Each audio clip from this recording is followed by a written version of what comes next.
was hoping you could take a few minutes and share some of the products, a couple products, the history behind it, some ideas, thoughts, anything that comes to mind about some of these cool products that you invented. Sure. Thanks, Billy, for organizing this. Galindi, thanks for everything you're doing. You know, it comes down to something that's common for all sports. And any coaches know this, that two things are usually done in excess.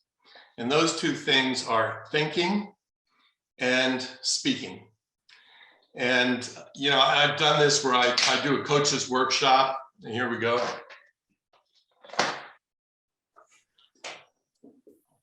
You know, and you walk out like this, and coaches are like, what? And it's because people talk too much. And therefore, when someone's speaking, especially if they're in a coaching situation, the students or the people that they are trying to guide to improve are having to listen too much. When you're hearing and listening and trying to understand what someone's saying, what naturally happens? Obviously, you start thinking. And everyone in every sport, in terms of high levels of performance, they talk about getting in the zone. They don't talk about, man, the more you think, the better you're going to perform. And this is the paradox of learning and performing in any physical activity. People think too much, and the coaches speak too much. So with this in mind, I did a lot of research starting in the 70s and 80s, and then OnCourt OffCourt we started in 94 with the concept of how to accelerate learning.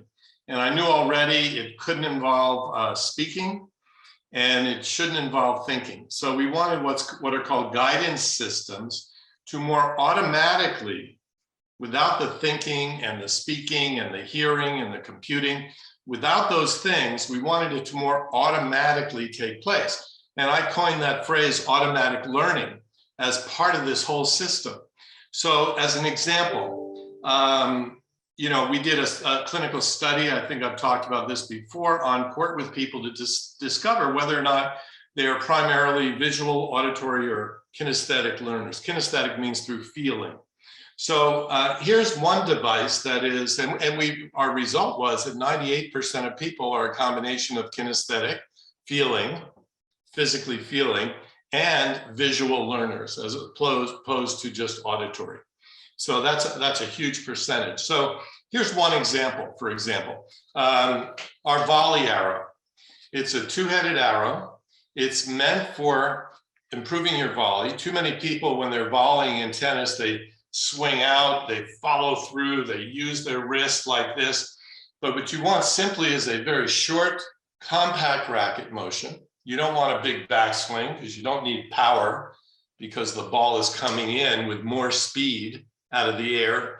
After it bounces, it slows down by 50%. So out of the air, it's coming in faster, and you want to rebound. And when you don't have a backswing, you don't need a follow through, nor do you want one. So the racket should finish pointing where you just aimed the ball. And the volley arrow, as you can see, points that way, whether it's for a backhand volley, or if I roll my chair around, for a forehand volley. And that's it. The only exception would be a very slow sitter, which would be like a modified overhead that you just put away. So that's an example of a kinesthetic and visual training aid. That's one example. And this particular one just slides into any racket throw because it's made out of foam. So it's simple, inexpensive, accelerates learning, promotes what we call automatic learning.